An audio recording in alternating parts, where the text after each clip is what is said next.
We do. We just did. We just did. Right, second take two. Right, we're going to be serious now, mistakes. This show, I'm very impressed with it, and also, crikey, your stand earlier. So it's coming up to the middle afternoon. I couldn't get anywhere near you this morning because your stand was so busy. You got a great spot here. Your views on the show? Awesome. Been attending this for forever. As it's moved from here back into the town and back out again. It's a draw. It's at the right time of the year.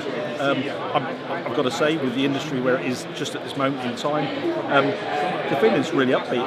We're having some amazing conversations with people today. So the resilience of our customers. So just on that side, we've got to obviously have a lot of people from the potato sector dialed in, but also a lot of people from fresh produce in the UK and internationally. Where's the sector? Where's the potato trade within the UK as we get to the bitter end of 2025? Where's the sector at the moment?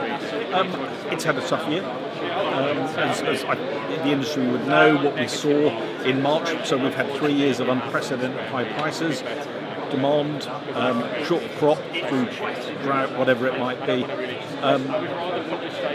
And then the marketplace collapsed in, I think it was around about March, April time, with imports. Okay. So Indian, Chinese imports came into Europe, and that sort of ended the marketplace. We've had the best growing conditions through the year. It's been droughty in certain areas, we know that, but actually I think the crop did quite well. I was talking to friends that have been farming for 25, 30 years. They've never finished the potato crop as early as they had. They were done in the middle of October. Everything was in store, safe and sound, to go. Cedric, the great Cedric Porter, was just presenting with the great Professor David Hughes earlier, and Cedric put this slide up about the amount of frozen chips coming in from India and China, and at the moment it's around a million tonnes. Europe produces 1 million tonnes of frozen chips a month, so at the moment it's not denting the sector too much. But it's interesting what you said about the sector being kibosh because of imports. You can see those two countries being big threats for the future. Sorry, I don't want this to be negative, but it's also chips could be chips. So whether they come from China or Kent, the consumer's not going to know. No, and so even on our stand, we have young Gonzalo, one of our agency guys. He runs LATAM, so Argentina, Chile, Peru, Brazil. The scale those guys have.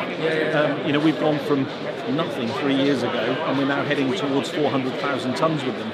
And their ability to move quickly and maximise marketplaces, they want to export. But they've also got a population that's now growing very used to having French fries and having processed products, as is China, but they're still behind us. They saw a market opportunity. They can produce far cheaper than we can in Europe, and they saw that market opportunity and they acted on it. So that's our competitors now. But Dan, isn't there a fundamental difference here? Quality and taste, and that's where your business comes in.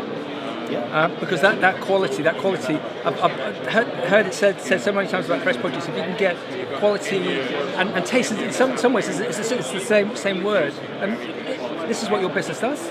That your business guarantees that quality for the grower. So tell us about your business. Okay, so Restrain's been around since 1999. On the basis that Paul Coleman, who was the guy that actually came up with the idea of ethylene in potatoes, and my understanding was he proved the concept with a banana in a sack of potatoes. Banana gave off ethylene, potatoes didn't sprout, and he ate the potatoes through the course of the year. So that was where Restrain was born. Leap forward to 2025. It's a little company, 25 employees, servicing 37 countries, and we have growth from Japan to the tip of Argentina to Canada, being serviced from a little British company. It feels to me that this is becoming more of a choice for people. No residue, very, very safe chemistry. Our fuel for the generators that are sat behind us comes from sugar beet production. So it's a byproduct of sugar beet production. So why do you think there's been resistance at the beginning? Was it just this standard thing we see with growers sometimes, that they're just very resistant to change?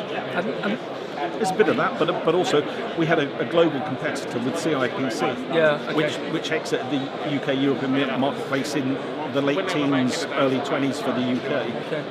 And that was just so cheap. Okay. But now, where people still have, so LATAM still has CIPC, they're making a conscious effort to move to ethylene. Really? North America, we've just come back, one of our colleagues has just come back from North America.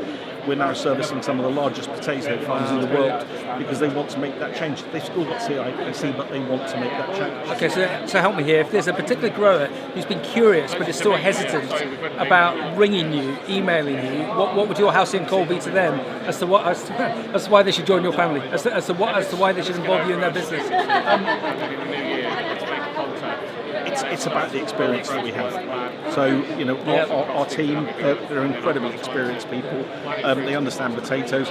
2 of the guys in the UK are farmers' kids.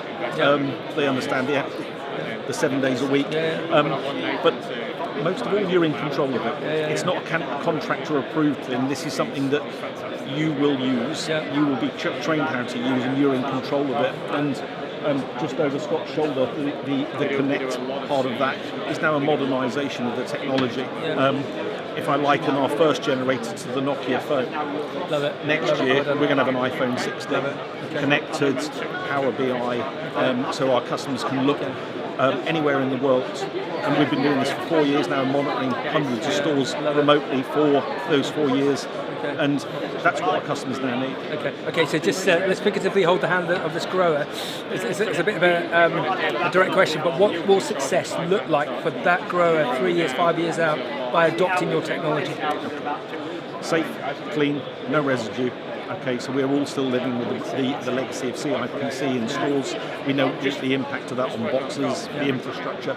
This technology's gone nowhere. In fact, I think it's the only chemistry that you can walk around the store. It's in full operating mode and it's completely safe. It's talking to you constantly, so you know what's happening.